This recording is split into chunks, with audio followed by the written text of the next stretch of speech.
Selamat siang anak-anak. Hari ini saya akan membahas mengenai fase, beda fase, dan sudut fase. Fase sebetulnya menunjukkan posisi titik terhadap titik seimbang pada waktu tertentu. Fase juga menunjukkan berapa kali suatu titik sudah bergetar pada waktu tertentu. Misalkan titik A sudah bergetar 1/4 getaran. Berarti fase titik A adalah 1/4. Simbol untuk fase adalah pi.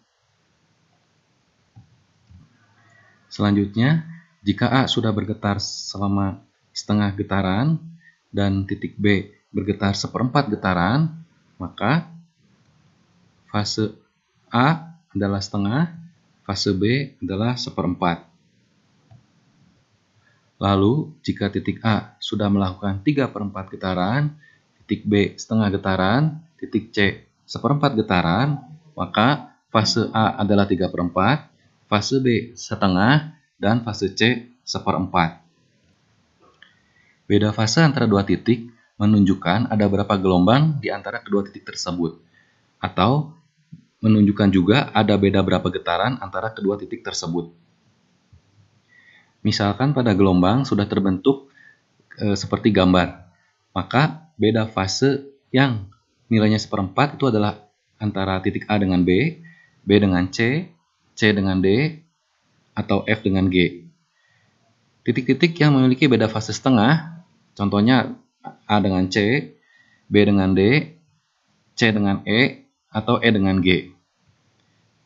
Titik yang memiliki beda fase 3/4 itu adalah antara A dengan D, C dengan F, dan titik-titik yang beda fasenya 1 antara lain A dengan E atau C dengan G. Beda fase antara dua titik dapat dihitung dengan menggunakan rumus delta X per lambda atau delta T per T. Delta X ini adalah jarak antara kedua titik, lambda adalah panjang gelombang.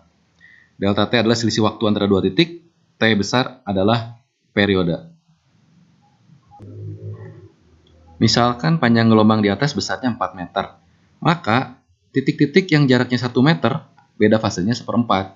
Titik-titik yang jaraknya 3 meter, maka beda fasenya 3/4. Sudut fase, theta, itu sama dengan fase dikalikan dengan 2pi. Sudut fase memiliki satuan radian. Jadi misalnya, jika titik A fasenya 1/3/4, maka sudut fasenya adalah 1/3/4 dikalikan 2pi radian, berarti sama dengan 7pi per 2 radian. Jika fase F sama dengan setengah, yang berarti F sudah melakukan setengah getaran, maka sudut fase F adalah setengah dikalikan 2pi radian, sama dengan pi radian. Dalam persamaan gelombang, YA sama dengan A sin omega TA. Nah, sudut fase itu adalah yang di dalam sin. Omega TA itu adalah sudut fase dari titik A. Sedangkan misalnya untuk titik E, di mana persamaannya YE sama dengan A sin omega TE, maka sudut fase E ditunjukkan oleh omega kali TE. Nah, itulah definisi fase, beda fase, dan sudut fase. Ya, silahkan kalian pelajari kembali. Kalau masih kurang ngerti, kalian bisa ulang-ulang video ini. Bisa juga kalian like atau subscribe channel saya. Nah, latihan kemarin kalian cek lagi pertanyaan D dan E itu di nomor 1 ya. Pertanyaan C, D, E di soal uraian nomor 2 itu menanyakan tentang fase, beda fase, atau sudut fase ya. Kalian bisa kerjakan kembali. Demikian untuk hari ini. Selamat belajar. Tuhan memberkati. Stay healthy, stay safe.